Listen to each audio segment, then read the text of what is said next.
Well, good evening, everyone. Thank you for your patience. I will call the Tuesday, November 29, 2022 Urbandale City Council meeting to order and ask Nicole to take roll call, please. Blake, Here. Harbury Montgomery. Here. Kroll. Here. McBurney. Here. Obrecht. Here. All right, please stand as you're able for the Pledge of Allegiance. I pledge allegiance to the flag of the United States of America and to the republic for which it stands, one nation, under God, indivisible, with liberty and justice for all. Urbandale is a national leader in character counts, endeavoring at all times to promote and model the principles of trustworthiness, respect, responsibility, fairness, caring, and citizenship. In conducting tonight's meeting, we expect that all participants will act in a respectful manner consistent with these principles. Item 2 is to approve the agenda. I'll ask for a motion in a second. Motion by Blake, second by Kroll. Discussion, please vote.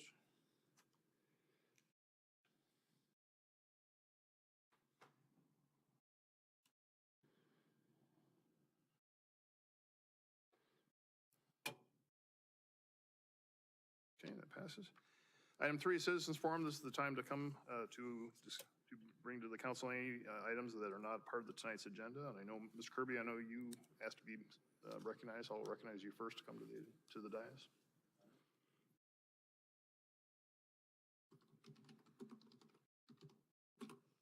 My name is Richard Kirby. I live at 9009 Valdez Drive in Urbandale. I was watching the committee meeting last night for the CIP program, and I seen the final draft for the project on Aurora Avenue. And it's still not what I would like to see myself personally. I would like to see those bike paths put in the parking on the north side of the road and not take away lanes of traffic for commuting back and forth on that stretch of road. And then also the 70th Street project for reducing traffic there, making bike lanes. I don't know how many people are quite aware of this proposal, but people that I've talked to don't understand it. They don't, and this is what they're expressing to me, that they don't agree with the idea. And I know if the public isn't aware of this, and this process goes through with submitting bids and then starting the project, I'd hate to see it turn out like it has in some of the other cities where people have come upset, the project has been halted or derailed or changed. I know we're a little different in some aspects on this, but this affects a lot of people that aren't going to be aware of it until it starts. I don't know how the city council can get this message out, that this is what's proposed. I know it's on the city page.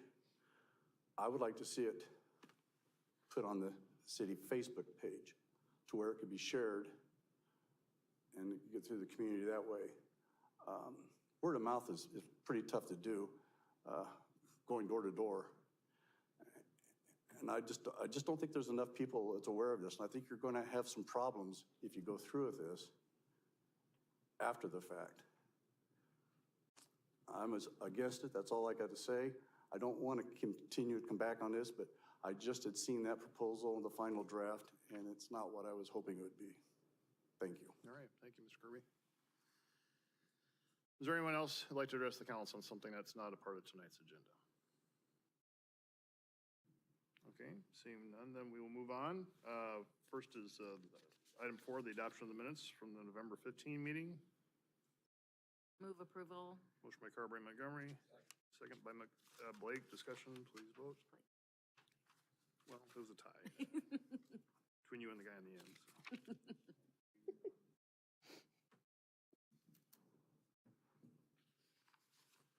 All right, that passes. Item 5 is the consent agenda. There are 11 items for approval. Motion by Blake, second by McBurney. Discussion, please vote.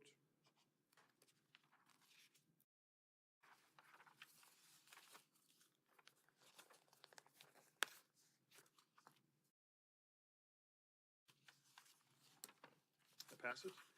Item 6, public hearings. We have one public hearing, and that is the public hearing to consider the Hickman Heights Plat 2, Lots 3 and 4, amendment to the planned unit development at 3304 to 3368 100th Street.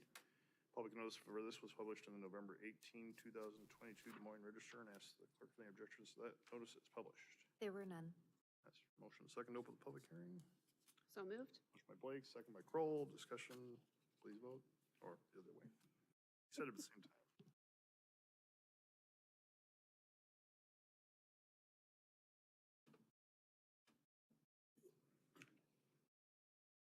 All right, that passes. And to introduce us is our Community Development Director, Steve Franklin. Steve? Thank you, Mayor. Good evening, all. This is an amendment to allow salons, beauty parlors, and similar personal services as a permitted use with approval of a conditional use permit from the Board of Adjustment. So the area that we're talking about are the three buildings here outlined in red. This is on the west side of 100th Street, south of Douglas, which is up here directly across the street from the post office. So there's the post office on the east side. It's the three buildings here. This one is pretty unique. All of this area on the west side of 100th within the screen here, between 100th and 101st, is all zoned M2. And these buildings were included in that back in 2004.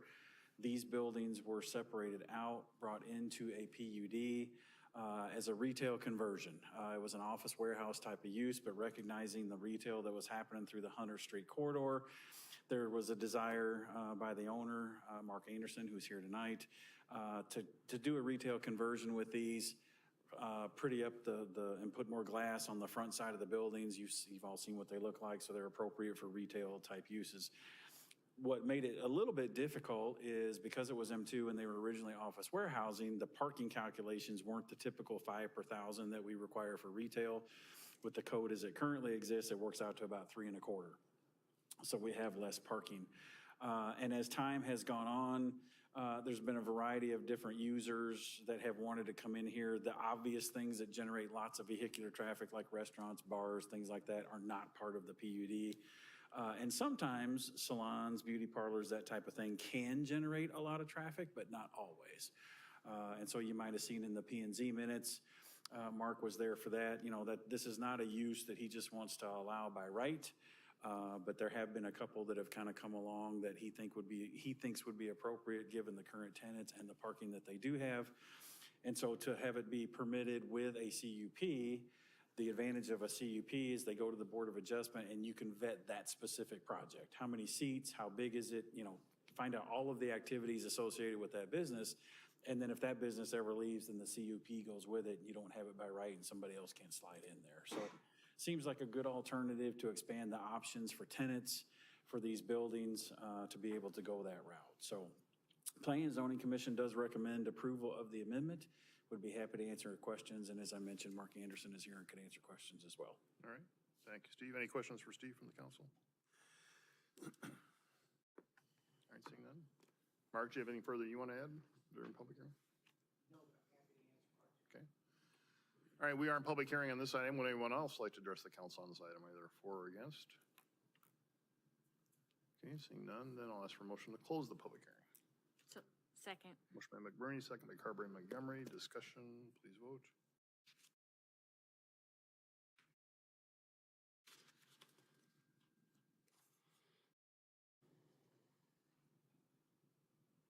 All right, that passes.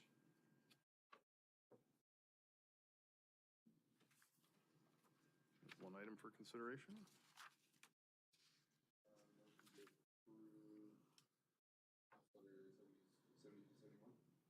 Motion by McBurney, second by Blake. Discussion, please vote.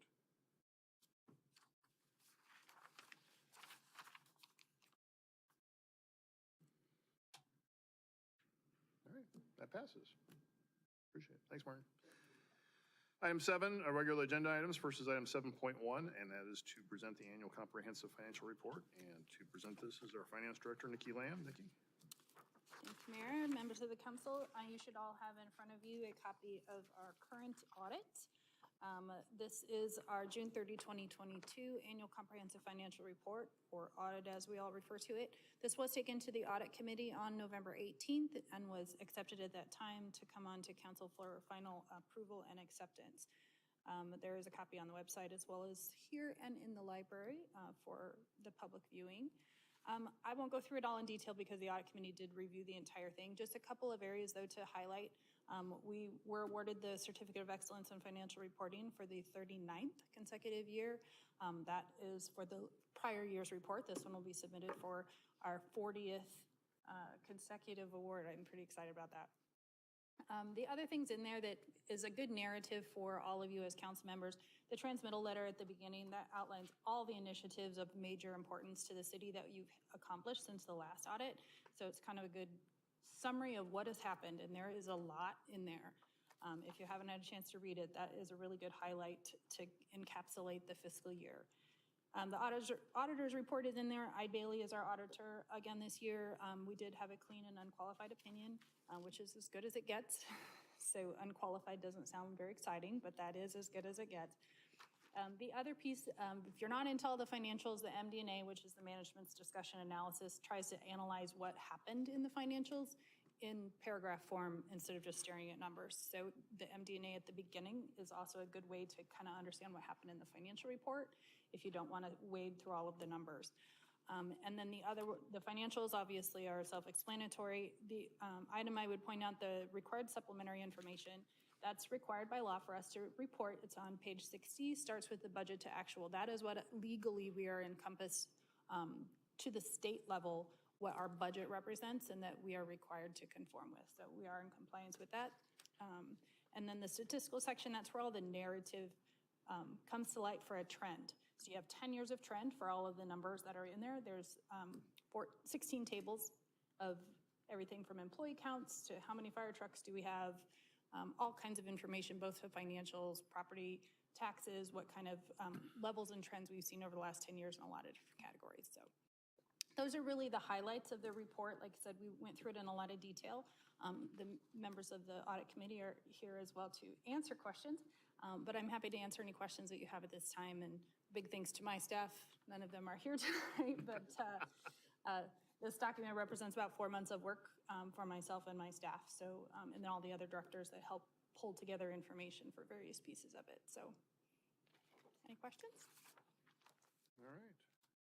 Thank you, Nikki. Any questions for Nikki on this?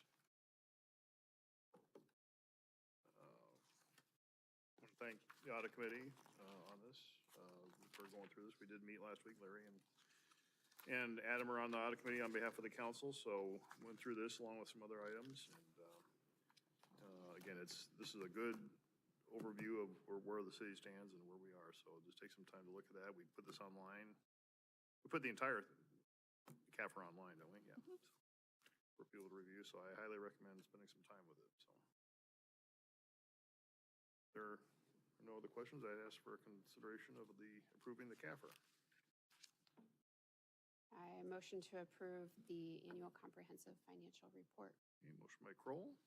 Second. Second by Carberry and Montgomery. Discussion. Please vote.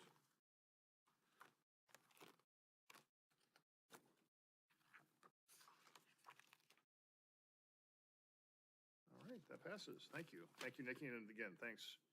It's not an understatement to say there's a lot of work to go into this. So I appreciate it doing this, being involved over the years. So thank you for your help on this. And thanks for another year of the GFOA award. That's not insignificant either. So congratulations on that. So I think a party for 40 is in order, or cake or something.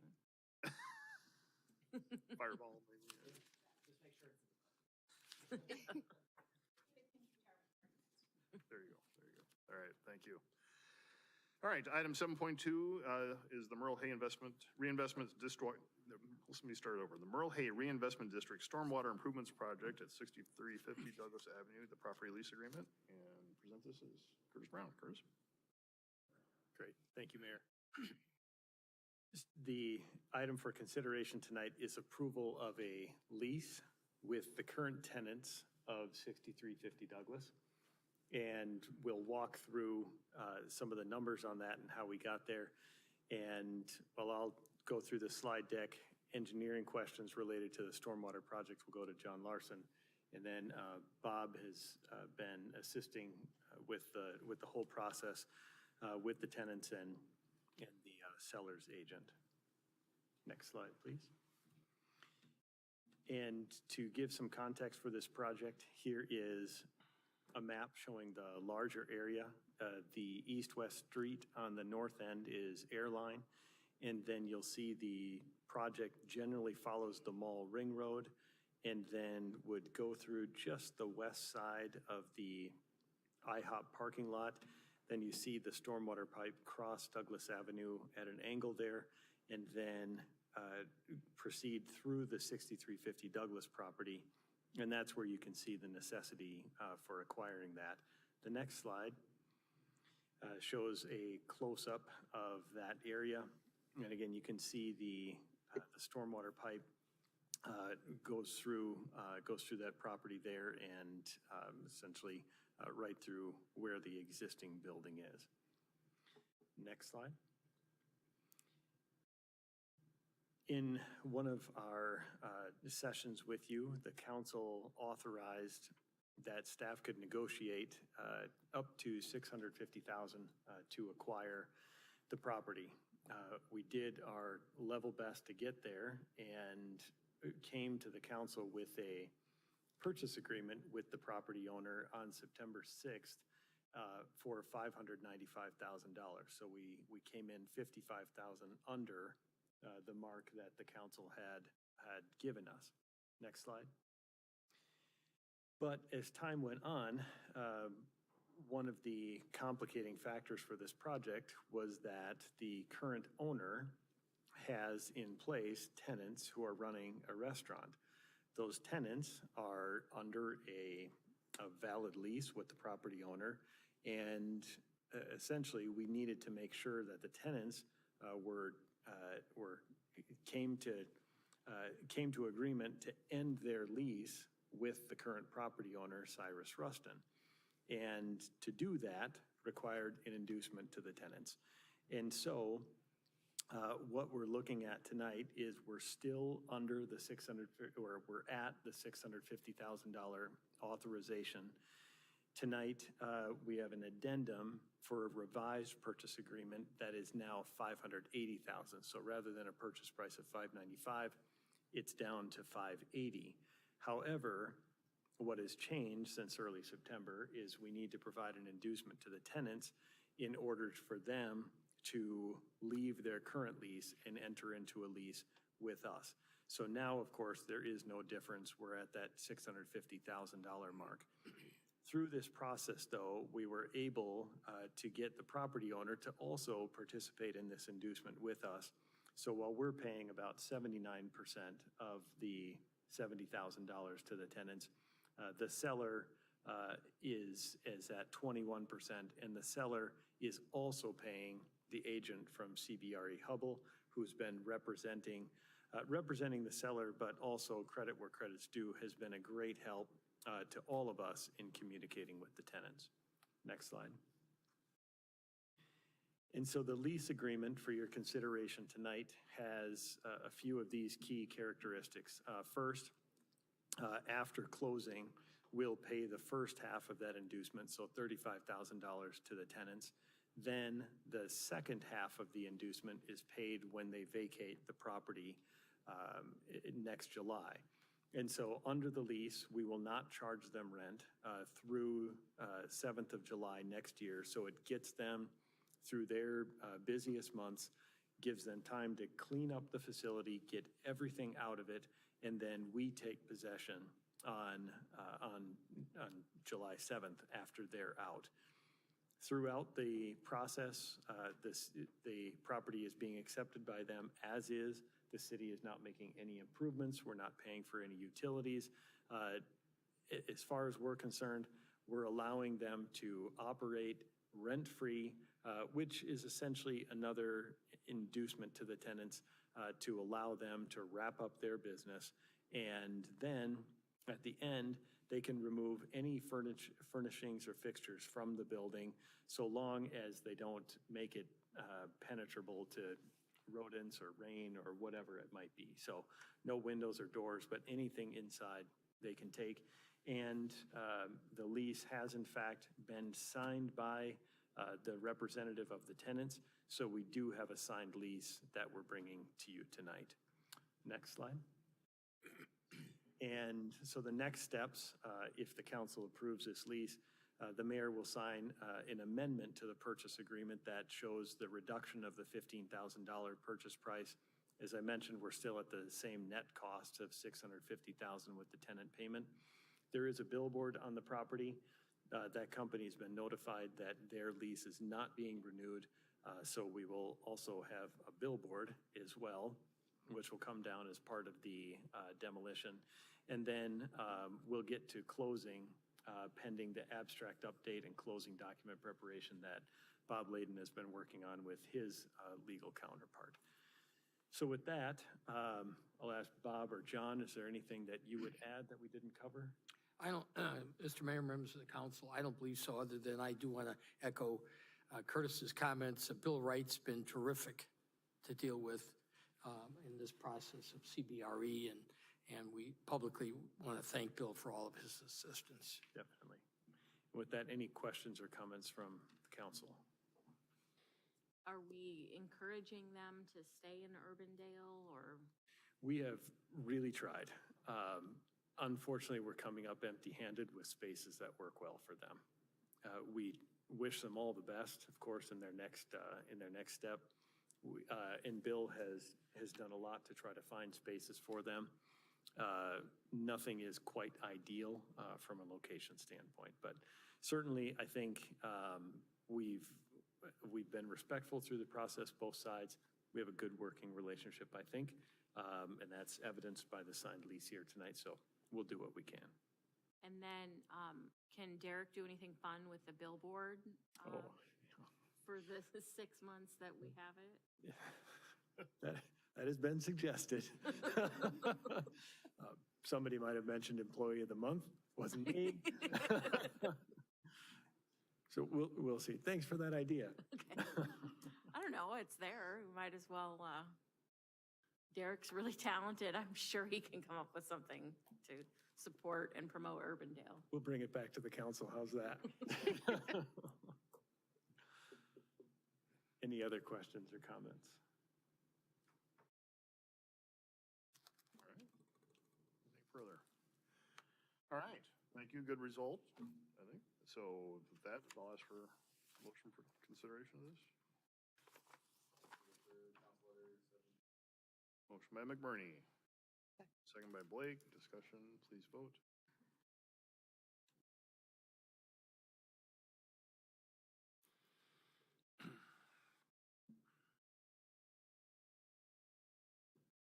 All right, that passes. Thank you. Item 7.3 is to consider ordinance 2022-22 regarding the streets and sidewalks and mailboxes. And to present this is John Conyer. John?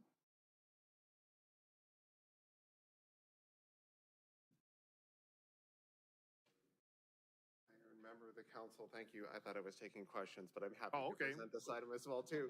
No, this is the, based on our discussion last council meeting about mailboxes and custom built mailboxes, this is the proposed ordinance to no longer allow custom built mailboxes as of the adoption of this, which if it goes through the 3 reading process would be your December 27th meeting and then publication. So any custom-built mailbox as of that date would be grandfathered in. If you have a grandfathered custom mailbox and it is in need of repair or to be rebuilt, we have drafted an application process, not a permit process, but an application process upon which you would fill out an application, assume that you read through it and that it would say that we are not liable for any damage that would happen to that mailbox, and then also to make sure that it's being built to the standards that are outlined today for custom built mailboxes. If you don't do that, there is a section for penalty, which reference back to section 10.99 inside of our code, which says that you can be fined as a misdemeanor. So Councilmember Blake, we did add that in there to actually provide some teeth to it. So it's not just you're supposed to do, but you shall do. So happy to answer any specific questions. All of the requirements for mailboxes, both breakaway and for custom, are all the same that we have today.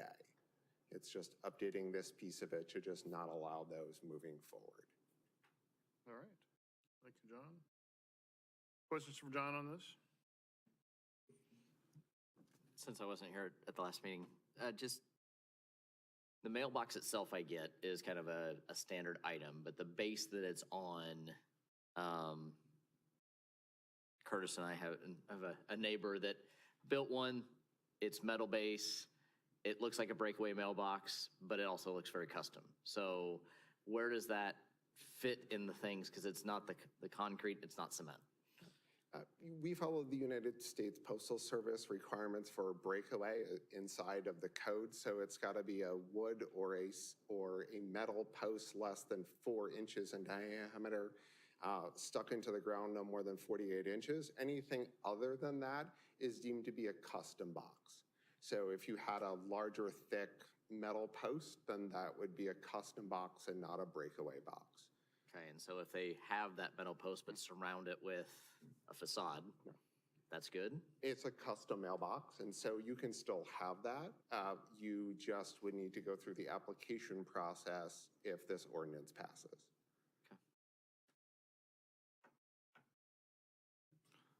So we're not calling it a permit, we're calling it an application. But if my wife, who is already not happy with me about this, wants to build one, she can still do the application process even though we don't currently have one. If you were to construct a custom box prior to the publication of the proposed ordinance to be adopted, then you would be grandfathered in. If you were to want to do one after the fact, say the spring, then it would not be allowed. It's just for those that are currently in place, but not for those that are new. I thought that we discussed having a permit process for those who wanted to build one afterwards, so long as they were taking on That was for everything on their own. grandfathered in, for Okay. those that currently exist and grandfathered in, which would bring us in alignment with every other city Yeah. in the metro that you prohibited, and those that are permitted are grandfathered in. Those No, are- there were other communities that have permits to allow folks to build a custom mailbox with the understanding that anything that happens is on them, right? The ones that actually require a permit are those that for the grandfathered in pieces. There are none that you can build a new box if they have that inside of their ordinance. It is to dissuade, based on federal highway rules, that they're unsafe to have a custom box. And so it's a way to dissuade people from trying to install new ones and not to reinstall one if they had one. However, it is a proposed ordinance, and this is the first reading, so you may make any changes you would like to see to the ordinance, and we would update the ordinance and bring it back to you with those changes. Yeah, I guess I misunderstood based on the conversation that we had last time, because I thought that we were talking about including a permit for those who wanted to add it. That was, And I guess for me, I live in a neighborhood with a lot of custom mailboxes that are not just square cement ones. And I love the look of all the different ones. And so allowing them to happen, but the homeowner knowing if something's damaged, it's their responsibility. And that's maybe what the application process is about. I guess I'd rather see that in this ordinance than totally banning them in the future. I personally would prefer just being in alignment with every other city in metro, which is banning them. And secondly, the ones in my neck of the woods, they're pretty solid, and I think they're a hazard to other cars and to other people. So I'd rather just get rid of them. I'd rather just be to the standard where they're breakaway from a safety perspective. And be in alignment with what the U.S. Postal Yeah, Service with is what the US requesting. Postal- yeah. Requiring. That's just my preference, so. I guess, Bridget, you're the one. I have very little opinion on this. Yeah. I mean, I love the look of the mailboxes in your neighborhood or like Dave and Donna Langer's, you know, like the big stone ones. And I think my neighborhood looks less tidy because people just have whatever mailbox they got at Home Depot and they threw it out. out And there. install it backwards most of the time. Yeah, yeah. So, I mean, I grew up with having a mailbox on my house. So, I mean, I don't think I could ever move to a neighborhood that had a cluster mailbox. But, I don't know,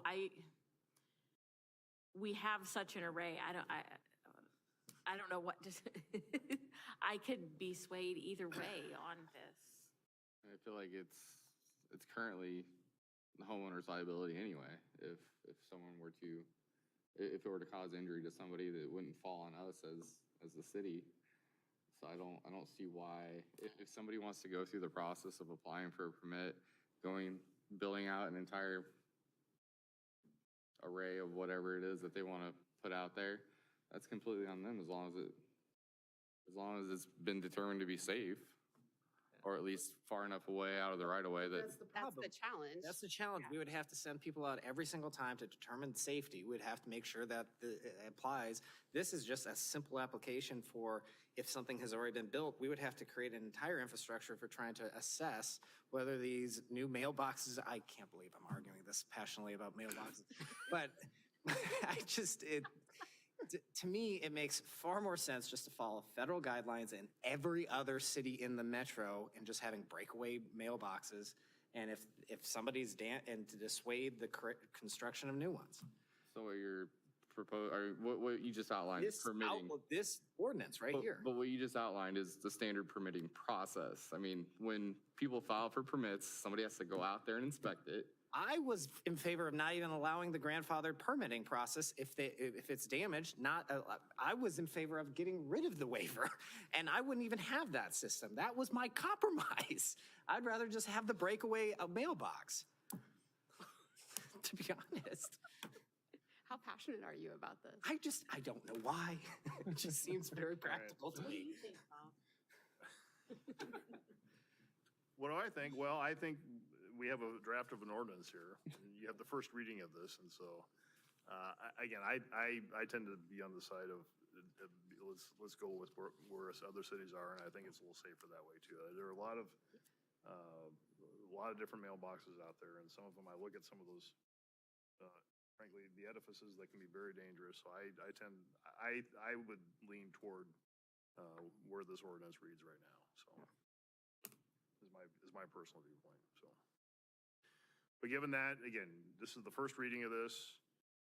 If anybody has any other, take a look at it. If you have any other suggestions, or if you want to discuss it further in 2 weeks again, and 2 weeks after that, we have 2 more readings to consider this and have any tweaks to the language.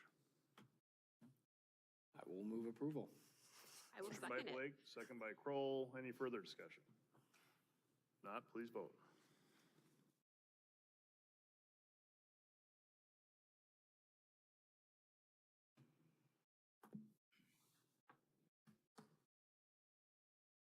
All right, that passes. Item 7.4 is consider ordinance 2022-21. And I will introduce our police chief, Rob Johansson. Chief. Mayor, members of council, something much less controversial, carrying weapons. Oh, that's the best joke of the day. What I'm presenting tonight is state law has changed significantly in carrying weapons in Iowa, and actually cities are prohibited from encroaching on those rights, specifically in the code. So this is basically to remove carrying weapons ordinance from our ordinances and removing that section completely and just following state code. So we will still be enforcing carrying weapons regulations that are state code. So if you're intoxicated, those types of things, but it's very clear in the code that we cannot restrict carrying weapons, and we subject ourselves to liability if we have this ordinance. So just asking that it be removed. Well, I feel like I have to go on record and say that I am extremely upset that we are put in this situation by our state legislature. The lack of local control that we are seeing from the legislature, and I am certain that we will continue to see during the next legislative session, is very disheartening. And this is an area that I'm very passionate about. And if it didn't open us up to liability, I would be voting against it. But the legislature's left us no choice but to be at their whim on this issue. So thank you for what you do and keeping us safe, but I think this doesn't help keep us safe. Any other comments? No? Is there a motion? Motion to approve Council Letter 7268. Motion by McBurney, Second. second by Obrecht. Any further discussion? Not, please vote.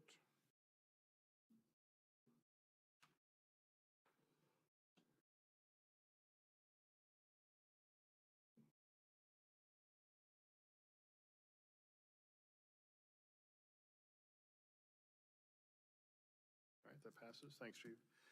All right, that takes us to the end of our agenda. Mayor and council items. Adam. So last night had the first and I should say final before the public hearing, CIP meeting. And I think process went pretty smooth, except for when Chief Johansson showed up at the podium. So I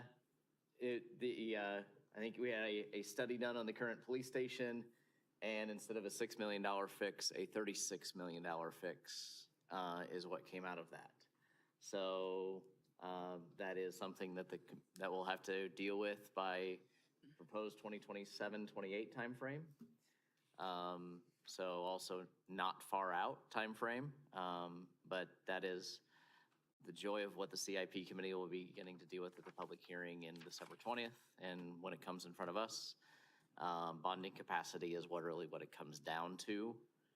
Where does that fit with a potential fire station, Merle Mall, and community rec center? So 3 of the 4 projects probably work. The 4th is the question mark. But that's the fun of CIP this year. And then second item had a crazy idea of trying to get high school seniors to realize that they live in Urbandale, whether they graduate from Urbandale or not, that they have an Urbandale address. What? I know. And so challenge coins was one thing that kind of came up. Got one from Clive, Urbandale Police Department one, thank you, and State Capitol. So just, is that a way to memorialize that they graduated from a high school, hadn't had an Urbandale address when they graduated? AJ's looking at what the total number of high school graduates would be each year. 500 to 600 is the current estimate, and the coins cost about $10 each. So $5,000 to $6,000 expense. Something we can address in this year's budget process in January, or we could maybe even look at for the 2023 graduates, but that being amending the mayor and council budget this year to go forth with that. So comments on that would be appreciated. I suggest we have a government class at all of our high schools. It might be interesting to ask the students what they would see as tying them to Urbandale. I don't know. Let's ask the students in the audience tonight. I will. They don't know it yet, but They were just waiting for that, weren't you? I have some of their cell phone numbers. Do you know you live in Urbandale? Yeah, they're pretty. Want a challenge coin? Well, Would it end up in the back of your drawer? And it doesn't have to be that, but it's a something. Yeah, and I'm being like, something. would some token, would you appreciate that from the city? Cool. We'll chat later. I think it's a very interesting concept. I'd love to see if they could commit to voting. Somehow tie that into, the importance of voting. I don't know. I think to me, it's tying back into that, make Urbandale your permanent home. Yeah. Yep. No matter what you're off to next, Give them hopefully a Urbandale is your mailbox. permanent home. Give them a mailbox.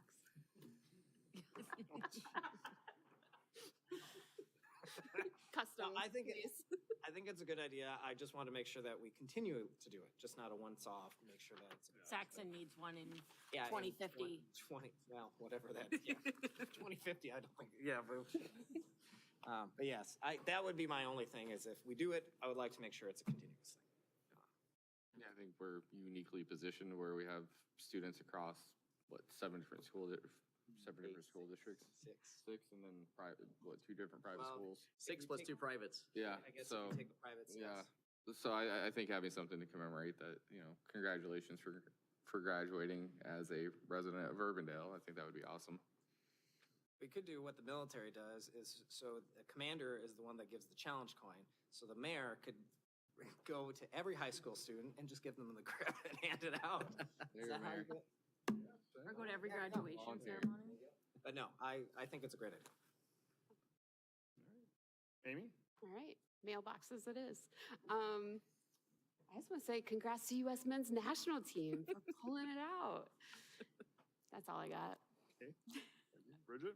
I guess I wanted to bring back up what Mr. Kirby talked about, coming out of the CIP meeting last night. I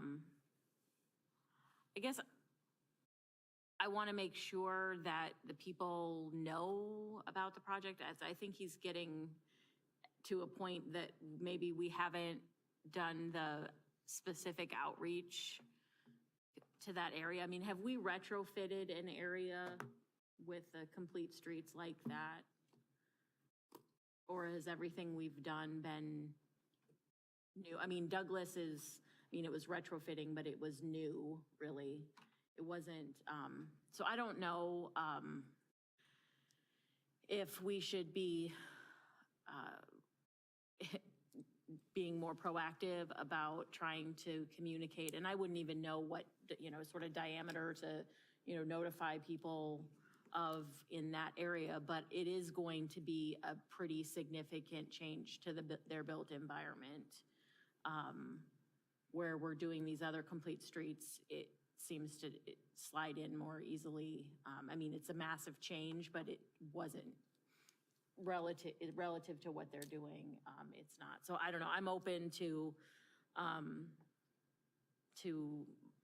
continuing to discuss this. And I don't know, Nicole, do you have his contact information so we can tell him to come to the public hearings, I guess? I do. I don't think we'll have any public hearing this, No, this the is not- public hearing on the CIP. CIP. Oh, it's CIP. Because, I think that's probably the best place for him and his neighbors to communicate about the value of the project. And I think his idea of Facebook or social media posts Yeah. that it can be shared out would be good. And I'm not sure it's his neighbors, per se. Yeah. So, Where is this slotted into in the CIP? What year? streets I know, what year? All the time. next, 2023. Okay, so for next year. So it's coming up. yeah. Okay. And then, based on my last comments on the carrying of weapons, we seem to talk about this every year about lobbying, and I feel like we're gonna be hammered by what's gonna happen at the legislature this year in terms of local control and property taxes and all of the things that we do that are important, that we are able to, fund our projects. The local option sales tax, I know, is going to be talked about. We've got lots of issues with DART, and so I just want to make sure that we feel like we have our interests covered, because Matt won't be up there like he was. So I don't know, do you have anything to say, Bob? or- I've come around on this as far as whether we should have our own. I frankly, I don't think we need to be hiring our own lobbyists at this point. I think the issues that have been coming up in the last few years are common enough among all cities, and even with the local option sales tax, it may not be common among all cities of the state, but certainly there are some common themes on the metro area. We have calls to action pretty well. Robert Palmer does a great job from the league standpoint of getting information out. We certainly, during the legislative season, from a metro standpoint, at the Metro Advisory Council meets with the legislators, and we do it that way. So we, as far as meeting with other cities, the city manager and I meet regularly with West Des Moines, Ankeny, Waukee, and Clive, and do that more so during the legislative session. So I think the fact, whether or not we have a lobbyist up there, you I usually guess never I'm not know. saying we need to have a lobbyist, but Yeah. I want to make sure that, you know, we are very current on what is happening so that our voices can be utilized when and where appropriate. I think, mainly, I think we need to make sure that we as elected officials, local elected officials are on top of things. Watch your emails regularly, watch your emails from the league. Certainly have staff, you know, to have if we need to have a call to action, you know, that if the staff hears anything, or, you know, from the city manager standpoint, that they hear anything, that we need to act quickly on some things. Be prepared to make some calls and emails that way as well. I guess, I was thinking we had one of the lunch and learns as maybe an iffy. Would it be worth having the league come out and talk about something at a lunch and learn, talk about their legislative process a little bit more? How do we get involved in that process to help influence outcomes? We have invited Senator Zahn and Representative Forbes to the December 20 lunch and learn, so. Okay. I think we have a couple of other people that represent us in Dallas County too. No, I understand, but I think AJ reached out to them initially just to see if they're available, and I think we can Well, certainly. I would like to make sure Well, that our and- Dallas County representatives And maybe if the know that league they is there as represent well. Urbandale. No, I understand. So, I understand. I mean, that was not meant to be exclusive. I just, Well, they better be invited. well, all right. I will say the intel that I know, because yes, I'm not going to be lobbying, but I still work for an association, is property taxes is going to be the big thing. It is. Yeah, and it's going to be, they're going to be rewriting. Scooping law. Potentially. So Oh, it's going to be an active year for cities. yeah, it'll be an active year defending. I think that, again, I'm sure you're all aware, but the biggest issue is, again, their anger towards, it's not really us. It's the ability for the assessor to constantly raise rates of homes, and the anger of their philosophy is why don't cities just lower their taxes to adjust for it? Well, obviously, as a growing community, that's not a workable solution, but that's kind of the general thought process. And so, Well, I think it's more of a disconnect as far as how assessments and taxes work. I mean, assessments only allocate the responsibility among parties. It has nothing to do with has very little to do with what we need to raise for taxes to run our city. I think once there's always the issue that once they start peeling back the layers of what this actually entails and what the impact could be, I think they may be like, ooh, that's a different beast. But that I think is, from what I've heard, is kind of the general Republican viewpoint of, well, they have no control. Why is our property rate being raised by 20%, and all these cities and school districts get to profit off of this? So that's just from what I've heard. Were you done? I'm Bridget? done. I'm just scared. The only quick things, I went to my first meeting for Metro Waste Authority. I didn't understand anything that was going on because I was new. So very similar The to. green is recycling. Is that what it is? No. So but much like the city, probably after we get through our budgeting process, I'll have a better grasp of all the ins and outs. But just letting you know that I'm now moving forward with that committee. And Who's the chair now that? it's Poggi, but it's just, he'll be in there one more, and then it's Gersh from Grimes. Oh. So he'll be the next one. So looking forward to that on a monthly basis. All right, thank you. Larry? The only thing I'd bring up is the fire department's having their strategic planning on December 7th, so sign up, participate, and then the police department's having their shop with a cop in 2 weeks, right, Chief? I think 2 weeks from now. Is it? I think it's. Yes. That'll be before the council meeting, so yeah. Great to see more community involvement. All right.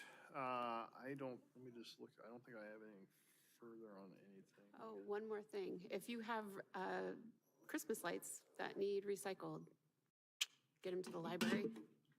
That was close. There was some shout outs to the Parks Department last night about the Miracle on 86th Street. I think that's going over wildly. Yes, Successfully. I went over the day or two after Thanksgiving and with my mother who was visiting, and I think there were 60, 70 people in that park at that time. So it was very well attended. I've had nothing but compliments. I think that's the best thing we've done in a long time, and hope we keep building on that, so. All right, with nothing further, we stand adjourned. Thank you, everyone. Thank you.